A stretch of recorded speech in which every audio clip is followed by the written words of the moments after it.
Hello YouTube, and welcome back. This is the Maine Prepper. Tonight we're going to be looking at Outdoor Research's Mutant Mittens, which are a trigger finger mitten, which is what this is, or they're also called a three-finger mitten, because in trigger finger mode you have three fingers over here in the mitten part and one finger over here. However, normally when you're not using your finger for something like shooting or putting something together, you pull them out and you put the four of them together, and your palm basically stays a lot warmer because your fingers get lonely out there by themselves. You see, with gloves there's a problem, and that is that your fingers are separated from each other. There's a gulf between them, and that means they can't share warmth.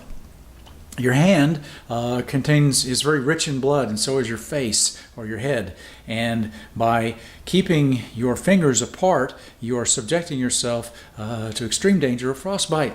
Military recognized this, and that's why they came up with the trigger finger mitten, because they know you couldn't shoot your weapon like this, because you can't get your finger into the trigger guard. Even though they have a trigger guard swivel, it's hard to get your finger in there. By the way, when you're in cold weather and on your AR, there's a little place you can take a pin and push in a little detent pin and swivel down the bottom of that trigger guard. That's why that's there. It's for cold weather. That way, if you got attacked and you couldn't get your little booger hooker in there, you could still operate the weapon by getting your finger, your entire palm up onto the trigger that way. This is a composite, and it's basically, there's no natural materials in here. These are all man-made materials. The old gloves were made of canvas, but they also had leather that is like a cowhide or a deerskin leather palm. And the backside had a piece of fabric on there for the extreme cold weather ones, which was alpaca. And that was there because you could use that to rub against your hands, or rather your face and your nose, to keep you from getting extremely cold, to prevent frostbite. Also, truth be told, we all get runny noses, and we'll rub our nose with the back of our hand when we're out there and our noses are running and we're skiing or whatever. Well, the problem with that is if you use your this Cordura nylon, which is what this is made of, this shell, this Cordura nylon here will rub your nose raw. This shell is made out of a Cordura nylon. The inside of the shell, though, the palm, including inside the thumb, is covered with an alpine guard. Alpine guard is basically a very rubberized nylon, similar to this waterproof bag. This is a softer type one than some of the newer, this is a little bit older 9-liter type bag, and these are still, you can get these for a couple of bucks a piece up on eBay if you buy 5 of them at a time anyway. It's also very similar to the inside of my seal line bag. Very, very similar, I was noticing, in fact, when I was feeling that. But the rubber on here, this alpine guard, is a lot thicker. On the back side of the shell, there is a material called poron underneath. You can't see it, but poron, and it's essentially a piece of this urethane foam with 2 pieces of nylon, one on the inside, one on the outside of it, sewn in right along here where you see my fingertips going, right? And that's to protect your knuckles, not only from getting damaged and hitting things, but also from extreme cold. So that's a very nice feature. Now, this is the outer part of the shell. Let's have a look at the inside, and then we'll look at the liner. This is one of the mittens turned inside out.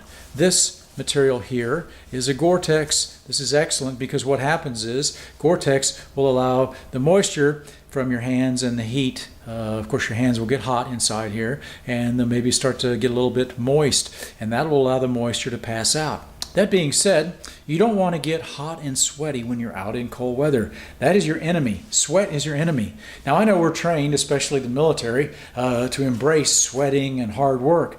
But now, when we're talking about cold weather, it can actually be a killer. You want to keep from getting overheated.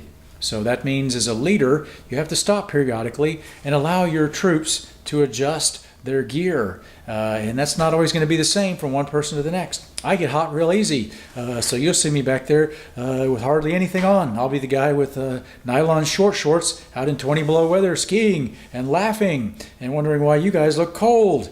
and everybody else will be thinking I'm crazy. And it's just that my body can handle extreme cold and cannot handle extreme heat. It's just the way I was made. I'm a Viking, what can I say? Gore-Tex is great. I could explain it to you scientifically, but suffice it to say, it's magic. It allows water to go out, but not to come in. It's excellent. I love it for this quality. This is a lanyard, and I'm going to show you how this works on this other glove, this other mitten. Used to be in the old days, you had this lanyard that went around your neck. And the problem with that is it was getting caught on a lot of gear. But the reason it's there is because when you're in cold weather, you want to be able to take your mittens off while you're skiing. And so what you'll do is you'll put this lanyard on like so, and then you can take and put your mitten on. And by the way, there is a little pull tab right here, making it easy to put these on. So you just put your thumb here, stick your hand in, and on you go. Now when you're skiing, your hands will get hot, and the quickest way to regulate your body temperature is with your head and with your hands, because these are the two parts that have the most blood flowing through them. Take your hat off as you're going along. Now I know that's against AR 670-1 with some martinets, but in reality when you're out there doing snow training or ski training or cold weather training, I'd rather you not get sick than you cover down on some garrison trooper's idea of what you should look like when you're training. When you're going along and your hands get hot, if you take these off and you put them in your pockets, the problem is you may lose them. But this way, you've got them right here where you need them. And so they can just hang here at your side as you're skiing. Or you can grasp them in your hand with your ski poles and you won't lose them. But they're right there on your hand. So this is a real nice feature. Let's look at the mitten liner now. The liner is made of what's called a moonlight pile. It's two pieces, or double thick on the back and single thick on the palm. Now you may say, well, that doesn't make any sense. Actually it does. The back side is where you have a lot more chance of cold because the wind is blowing in usually against the tops of your hands as you're skiing. And you need your hands to be able to grasp things and to have some tactile feel on the inside. So if we doubled up the moonlight pile, and that's M-O-O-N-L-I-T-E, and I believe that's a proprietary fabric as well of theirs. It's sort of a stretchy version of the black fleece jacket if you had one in the military. It's very nice. It's kind of soft, almost like a flannelly feel, and very comfortable. And that's important because you don't need to be made miserable. You don't have to practice being miserable. You should try to be comfortable whenever you can. And again, it has the ability for your hands to be over here. If I didn't mention it already, I'll mention it again. Normally when you have your hands, they're like so inside of this mitten. Okay, these four fingers are together. They can play. They're happy. They get to see each other. They miss each other. They don't like being apart from each other, especially in the cold. They feel comfortable.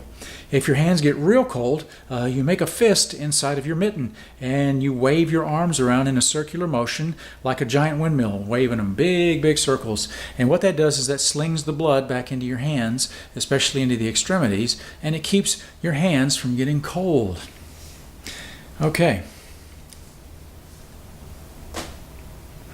One last thing to note on here is when you're wearing these, you can put your hand like so in, and if it's going to snow, you want to make sure you close this top flap because you don't want snow down inside your mitten, okay?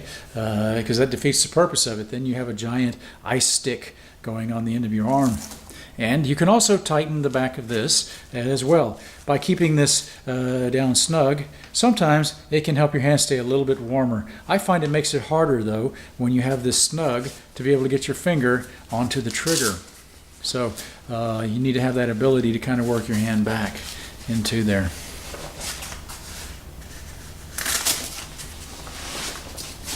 All right, folks, this has been the Maine Prepper. This is the Mutant Mitten. I got mine for about $20-something, including shipping and handling. It's a great bargain, I thought.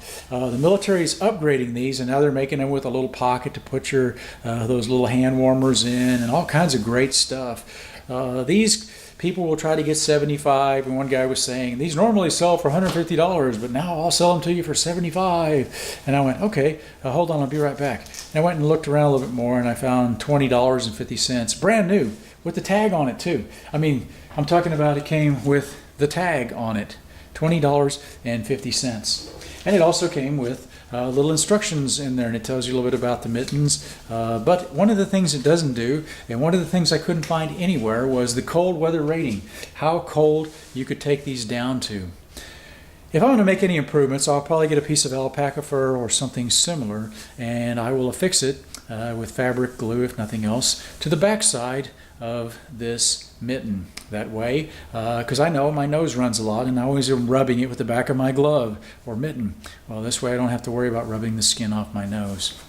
All right, folks, this has been my review of Outdoor Research's Mutant Mittens. They're being phased out. Right now you can get them at a tremendous bargain. Speaking of tremendous bargain, the ILBE U.S. Marine Corps rucksack, and I've got a review on that up there with the assault pack. Right now you can get them on eBay in very good condition, the Generation 2, for about $129. And the guy has a bunch of them. He bought a pallet of them. So good for him for offering them at a cheap price, and good for us that we can grab our hands onto some.